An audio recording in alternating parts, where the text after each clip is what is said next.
Kwasiato ni okwa ahifie ntokwa je Ghana si wo ye ni Ghana fo de ko ye ntokwa na je Ghana si wo nti wo kwasi asem firi onko no ha me hunu se abranchi do shana yire kichi Otumfuo trogu nipa no ani se ana wo ye ne ade obi ankon emanyo Ghana mo fam kwasi anko na mo na bi ankon na de so easy to do cause when you swadwene ana wo nsua ana wo nim de o man free ba amagana magashia yehu amagahoho efa nsem a kebe kobedi tell better the shows ebe kan ayese ninkasem kwa na sebe otwitwa yewurampoa okasma no koti Asantehene opem so di na tem nyina no for the record show host Okatakyie Afrifa mensa boti be maba or be reply Kevin tell in fact we be check Kevin tell history Ghana history in case Kevin tell onimu Afrifa abacha Ghana history na wasake kebi part wa fire Kevin Taylor hard one high Penyah block media best was any obe like video no that no subscribe button so like click notification icon latest update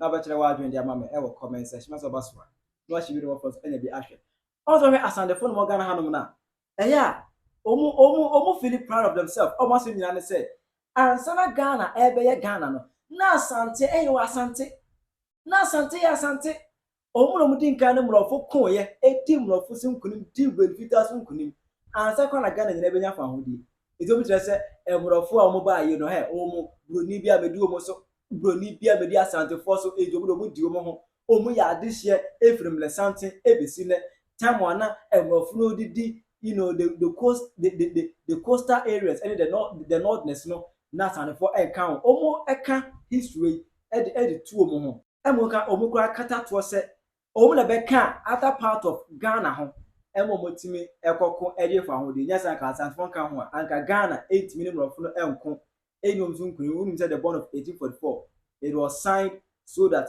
they will gain momentum against the Asante kingdom because that na Asantefo no ehwo de mpanti no the bond of 1844 it was just a bond against the Asante kingdom. Now on this issue no Kevin Community Taylor the last TV media ever trying the TV so no and we can say sebe ohini bi anye di emo ohini bi antan na kurase ohini bi antan ba bi enkase omu na kon ye ekon eje Ghana si wo debi Kevin Taylor try say a agreement ana ye ne mrofo transaction sanye na nya ntokwa bia no bia kon ye obi anya do keka no ye ni okun eye ahimfie ntokwa o de Ghana si wo Kwasiato bi ni okun ahimfie ntokwa je Ghana si wo ye ni Ghana fo de ko ye ntokwa na je Ghana si wo ye ni abrofo na tena sign document ene je Ghana Kwasiato bi ni okun de busia ntokwa de je Ghana nti fo Kwasiato firi onko no ha ne yanka Ghana na ye gikire ye no. Everybody has the right to speak about their tradition, their customs, any ebusia omobo. Mo fa Kwasiato anko no ha me bo ebusia so bo ebusia fo bi no nkoko ntokwa ma Ghana ebusia bi ni okun ntokwa ma Ghana yani Ghana for ne tena ase ne abrofo tena ase say ye mpesa abrofo be die so na 57 ye koye den ye ko side document ne ye je ho fa awodie ohene Kwasiato panyi bi de okokoma Ghana enti sa ajimisam no fa free mutrim na ye nka Ghana ye kan national issue.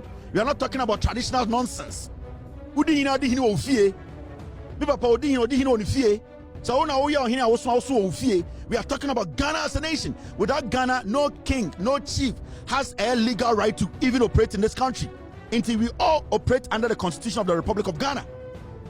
Until some Kwasiaka sano, and a menana, and a cocoon waha, una when young Kwasiato, and be no Kwasiato Toka, Ukun, a protective home, a protective baby anawati, one Kwan J Ghana and Siwa, Kwasiaka.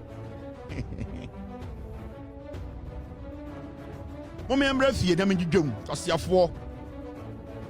And I wake up way, and I wake in so, and I wake up share we waha, and I wake up kotoku, and I then chap in the tikoji, and I'm Kwasiaka. Come and Krumaba on your brother for Cotton, see a GM mine, and one no, and a GM mine for one, and Yankasabe independent country, and one no. Oh, you never go about 2 am from home. Kwasiato. Emma so Kevin Taylor can Obebeka said, one more in the but this is a stray bullet to Otumfuo. Because I Asantefo nkwa Ghana history. You believe say omuni broni ekun ye edi broni sunkunu ejomu keme say eya Asantefo nkwa this Kevin Taylor can say we are indirectly okay can na adwen kira Asantehene or for the Asante kingdom any Asantehene yesi say bube any atibe etifia entokwa mpefie da efa nsem Kevin Taylor bege kan ye no ene mpo say obetwa yewura no emu ana for the record Okatakyie Afrifa mensa bema ba ono so abemu bi no ba ye no say em say Kevin Taylor social studies Ghana history no anso e bi Kevin Taylor nsuo bi edi Afrifa abɛkyerɛkyerɛ na ɛhɔ kora me hu sɛ Ghana kora na Ghana wasn't called Gold Coast too sɛ na ɛyɛ beaeɛ ketewa bi ɛkora na ɛfrɛ Gold Coast na in fact Afrifa is eye opener wɔbɛbie ɛdɔm n'ani no asa fire Kevin Taylor pa hard one me hunu sɛ abranti yɔhyɛ ne yere kitchen Otumfuo trogu nipa no ani sɛ ana ɛwɔ yɛ ne ade obi ankon ɛmanyɛ Ghana mo fam Kwasiankɔ na mo nana bi ankon na de ne you know wo mind no yɛnte aseɛ dani akame bɔne video no kakraa bi bɛ 30 seconds na afei manfoɔ hunu sɛ akwa no ɛnam sɛ easy when you do Kwasia aboa ɛwɔ obi abɛde gyimi nkɔ it's so easy to do because when you so adwene ana wo nsua ana wo nim deɛ wo mind free ba awo jare ko dia se eti we de bi osori a e obi amana Kwasiankɔ na obi ankonye wo man Ghana na obi ankonye wo man Ghana muntie no na memra ne enkyere mesi mo besua de we will force you people to learn we will tell you the history of our nation o man na mo hu ne Ghana no abojua meba edana ni gina wansa wonim si aka se Gold Coast no enya de mo hu ne Ghana na Gold Coast me ka kyerɛ ba behu wonim de ene memu ahunu baby e free ba e kwan ye fa so asa map no kura mu kura sisi ya munya asa map no ni obi abetra obi amana Kwasiankɔ no obi so easy to do than anybody enti oh tani Kwasiasam obi eni wo ko eye ahimfie ntokwa ode je Ghana si wo Kwasia bi eni o oko ahimfie ntokwa je Ghana si wo ye ni Ghana fo de ko ye ntokwa na je Ghana si wo ye ni abrofo na tena assistant document ene je Ghana Kwasia bi eni wa oko de busia ntokwa de je Ghana enti wo Kwasiasam mfiri onko no ha yeah, don't play much. General, and this is the when any patchy, you know, any power because onsia and wonim and it's so simplistic. Kwasia no akɔgye Ghana, mo fa Kwasiankɔ. It is so easy to do. But as you see, mami educate you kakra. Or mine in a 15 year na be yet here. So that if Ghana map no am de to ho. Fa eto na Ghana for hwade na menkyerɛ mo ade. Na menkyerɛ mo free 1821. Latest patent of 1821. I this search as Makati buy. And the Baba see the bond of 1844. A quite far so the Supreme Court ordinance of 1850. Your Baba do baby a drum school in you because you have to learn. Mr. Crow, remember Manchen Mabawan, most yandia. And if I got him up on a tour, not almost shady. I was ya. Yakase Gold Coast. Obey also before Ghana Penyah independence near Frey Gold Coast. Why not see near Frey Gold Coast? I hear fun and a Gold Coast. And this are. It's a year before say Penyah independence. This is the Ghana no ye kekabo. Kwame Nkrumah ne force us Ghana we be yesi. Na Ghana ntisa. It is an quantity yakase Gold Coast wa. The entry and then over here no omo kuma the liberation of country ni nyina no. Over here no omo ye western and ye eastern for. E di entia. If say me no kase ye ka Gold Coast no. Gold Coast ni ye wo free nkran ha. Agosia nkran. Etwa mo to anomabo. Akọ Cape Coast, ekosi Western, and the Gold Coast, ensure nano. Etiano na a Gold Coast colony. But no one before say Baba Gold Coast colony in 1844. Nanya Gold Coast colony. Obia dane mine, and Mina dane mine. You can't say Anomabo dane mine, Cape Coast dane mine. And they do baby Omoko sign a bond of 1844. Me do Baba ho. And some year teacher man be Gold Coast abuano. Ama buronia be this one. And it did more Ashanti territory, Ashanti a colony so. It did the moon no. And Kwasiato have for any portable. It is a freedom plan 1957. Baby, I'm a friend of Bono a half for them. Near friend Ashanti West. Once you had DNT, was Obian coin, Obian Yari. And your friend baby a Northern territories, which is a Northern protectorate. A one and a British for and the control more protective more. So, General, your free baby nearby. And then your friend voter region. Then your voter region. Transvoter Togoland. A quite fast way, Ghana, and the Boma who Ghana map, we had a major war. And Grofobin a coin, Edward just so when you don't have a knowledge of the history of the people, so simplistic because on Shiandia. So Menoka say, Ashantis at no point was under a British colony. It was not a British colony until a year 1901. 1901 year. And Anglo Ashanti War. yen nuanu mo bi bua ma ayi omo bedi ye ni ade niam ne bebre na ye ka gold coast wa akosua abrofo ne ba ye so omo ba be ye dwadi etu omo ba na omo nye governor ne bibia. It was in 1821 when we Asantehene no kura pentokwa dodo eno de first no war of conquest wo say etu omo ye ne ade no say Asantehene pentokwa ntiki ye kokura nhwe 14 castles no satam woni mfantefo ani ade woni ye say Charles Makati wo de Martin di governor Makati ni hwama no mo gya chire ma agoja wo mo gya chire ma no 1824 no so yes and woni Asantehene de tokwa ani the battle of Nsamanko Asantehene Charles Katimata in niti ewo Prayer River ne ho so obi anko anyo o man Ghana obi amana kwase anko so simplistic goes on shia Asantehene Charles Makati tio broni koko trinity that is the canon sacrifices and crofo ye the j to mind si ho yababa near the we Asantehene ajima prempe enie Mutimika se Nelson Mandela ko prison for 28 years. Etiyansom obi jenem kwanto ho eko exile. Asantehene ajama prempeni. In 1896, ye chini free hasi. Esaranda ye de ne ko exile Sierra Leone. Omani ba omo so na Asantehene du Sierra Leone se be for me Asante wo ho. Ana omo de ne ko Seychelles Island. Obi atena se ya won sua de. Etisi etimi bo ye friend say Nelson Mandela baso. So ko prison for 28 years.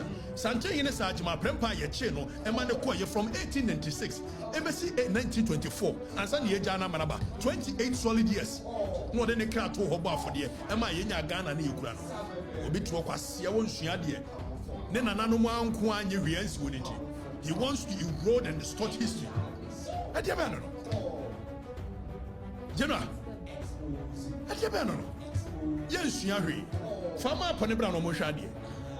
Enti eduru baabi no 1957 womo ye no the battle of Nsamanko ye winning ni ade ana womo de governor McLean e baaye eno no governor Chilson mo ni ade mo nyina baaye ansa na governor McLean baaye general the ma even Gold Coast colony ye nya Gold Coast colony a free in kran kosi ade no ye kamba mo kura e na me kire wu womo ye na McLean say Fantefo ayamfo no ne you can say a British no omo wo agreement be say omo betua ground rent for womo castles 14 castles et womo ntua bio McLean womo ye ne ade wo so ntua bio ana British Fantefo ayamfo no adwane ko England so omo kwa kosia the king no na kasa king so nhia omo king Edward so nhia omo why any ad when she no by name na some no be heated it your forming committee so mo hwehwe mu ni ade later and a lead him ko sign the bond of 1844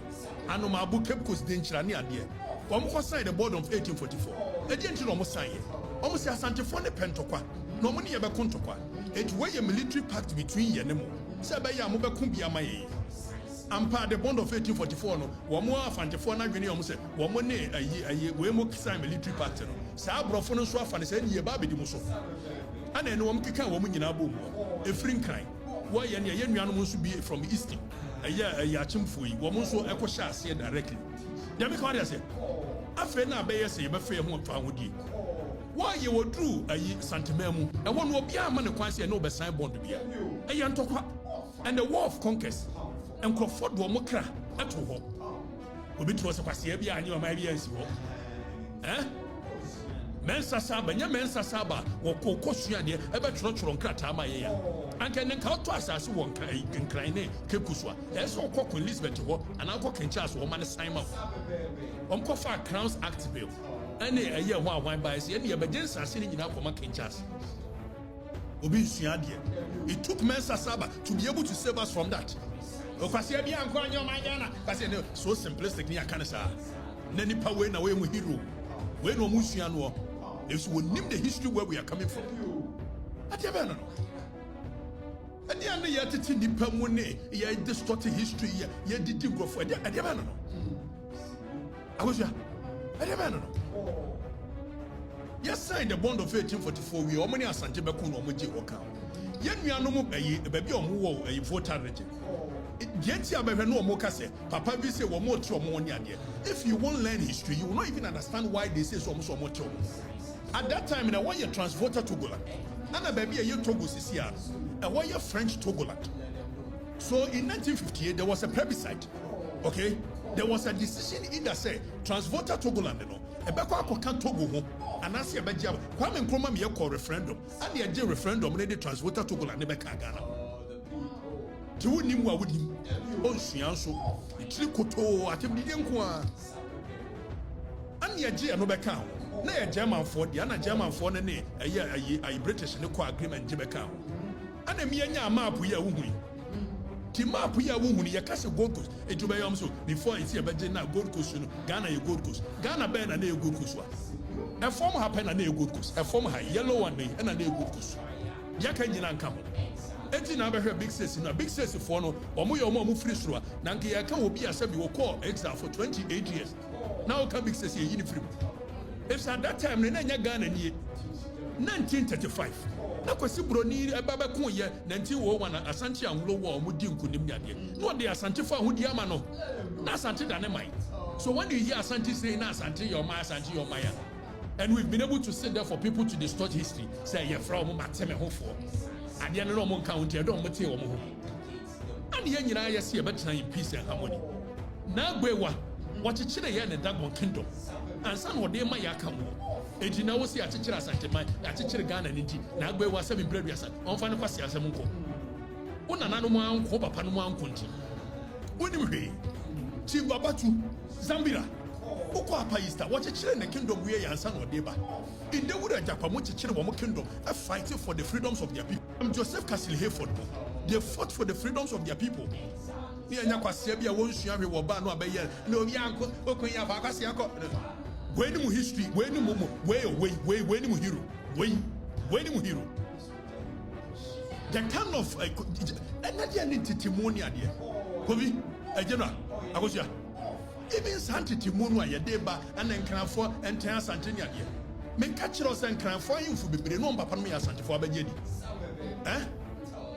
gbese manche ni okanja ne papa ye ayi ankama ofori ankama ofra ko kire eba bedi wona na kire ayi gbese manche ni okanja na what say ye kase manche takitewia na ye akanja na nkran tewia de ya eti Asante ni nkran no ni ade ye nyina ade baako.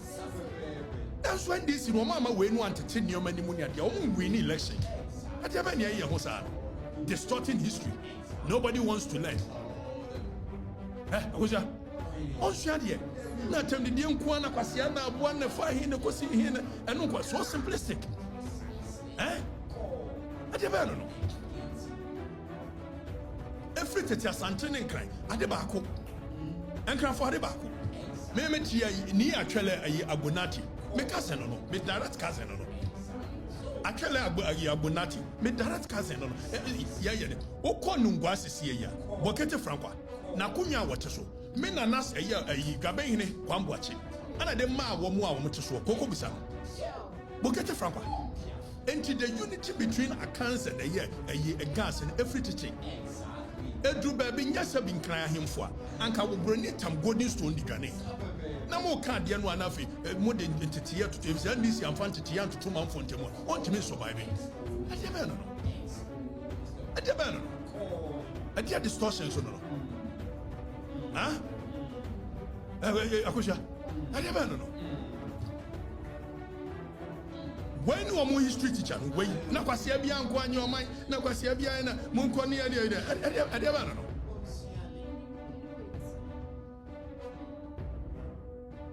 oman no nye fitia na be ya Ghana efri baby never by 1935 na Asantefo freedom no ye de ama ye de dada 1901 ntoko esi ye ma Kwasi Broni bedi ye so Anwulo Asante wo ne awie 35 no mo de freedom ma ye na Kwame Nkrumah kosere ye Asantehene wadaruma ye na fa wo de ne beka ho ne anuanom no fofo nso fa nka ho and ye call referendum de G voter register beka ho. That is how come you see the Ghana you see. So mranchen ma ba mbesua de Onsia, no baba to na TikTok ne hwe oba to ye say no ayemode na modi akwa ye tina Kwasia bia anse na Kwasia bia anyese na Kwasia bia. Is this the kind of year mo bese busua? You don't even have a knowledge of the history you guys maybe am free ba. But don't be shape mo so. General How do you swing at you? When you're watching this, will be swing at you, Emma. How you swing at you? And you want to was here. Are you kuma teku? Never panu for the uncle for a crochet. Uncle Gobusa. Are you kuma teku? And why young crying? Ewo Bessie. Never perfect a crochet, Asante, a crochet. At the back. Niama politics and when this is for one month stock in trade, pardon, stock in trade. One month to check on 4 months to be winning election. Divide and rule tactics. Now come for us, you are doing more henty. Yama ho kwama, ye muche. When you are Asantehene Fanti for more time for Asantehene. The band of Fantini at Asante at Omobay at Tamfo. You know, Mama will be out to Bienu. Memetiasi.